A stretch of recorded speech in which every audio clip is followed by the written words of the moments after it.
அன்பான மாணவர்களே, நாம் இப்பொழுது என்எம்எஸ் மேட்டில் வார்த்தைக்குள் அமைந்த வார்த்தை பற்றி பார்க்க இருக்கின்றோம்.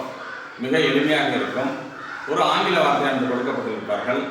அந்த ஆங்கில வார்த்தையிலிருந்து அந்த வார்த்தைக்குள்ளேயே எடுக்க வேண்டிய வார்த்தைகள் தான் நாம் இப்போ பார்க்க இருக்கின்றோம். இப்பொழுது உதாரணமாக பார்த்தீங்கன்னா மவுண்டைன் அப்படின்னு ஒரு ஆங்கில வார்த்தை கொடுத்துருக்காங்க. இந்த மவுண்டைனில் TAIZ அப்படின்னு கொடுத்துருக்காங்க, MOTA மோட்டான்னு கொடுத்துருக்காங்க, சைன்னு கொடுத்துருக்காங்க, ரவுண்டுன்னு கொடுத்துருக்காங்க. இப்போ TAIZ அப்படின்னு இருக்கான்னு பாருங்க. T இருக்கு, A இருக்கு, I இருக்கு, Z இல்லை. அப்போ இது வார்த்தைக்கு அமையாத வார்த்தை. அடுத்த பாருங்க மோட்டா, MOTA. அப்போ மோட்டான்னு இந்த வார்த்தையானது இருக்கிறது. அடுத்ததாக சைன் இருக்கு, எஸ் இருக்கான்னு பார்த்தீங்கன்னா இது இல்லை. கண்டிப்பாக இது வார்த்தைக்கு அமையாத வார்த்தை. நான்காவது பார்த்தீங்கன்னா ரோன், ஆறு இருக்கான்னு பார்க்குறீங்க, ஆறு கண்டிப்பாக இல்லை. அப்போ இது மட்டும்தான் சரியான விடை.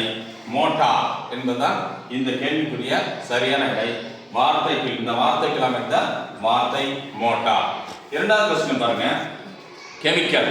இந்த கெமிக்கல்ல எந்த அதே முன்னாடி உள்ள கொஸ்டின் தான் பாருங்க.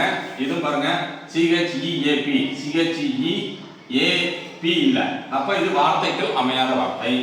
MIKE இல்லை. அப்ப இதுவும் வார்த்தைகள் அமையாத வார்த்தை. CHEL அப்ப செல் அப்படிங்கிறது வார்த்தைக்குள்ள இருக்கு. அப்ப வார்த்தைகள் அமைந்த வார்த்தைனா இதுதான் பதில். இதையும் செக் பண்ணிங்க இருக்கும். ZEEP இசட்ங்கிறவா இதே இடத்தே இல்லை. அப்ப இதுவும் கிடையாது. அப்ப இது மூன்றும் வார்த்தைக்குள் அமையாத வார்த்தை. இது நமக்கு தேவையான விடை. வார்த்தைகள் உள்ள வார்த்தை என்பது CHEL என்பதே. ஆகவே மாணவர்களே, இந்த வார்த்தைகள் அமைந்த வார்த்தையை மிக சிறப்பாக மேட் எக்ஸாம் சிறப்பாக எழுதி நல்ல மதிப்பெண் பெற வாழ்த்துக்களை தெரிவித்துக் கொள்கிறேன். நன்றி, வணக்கம்.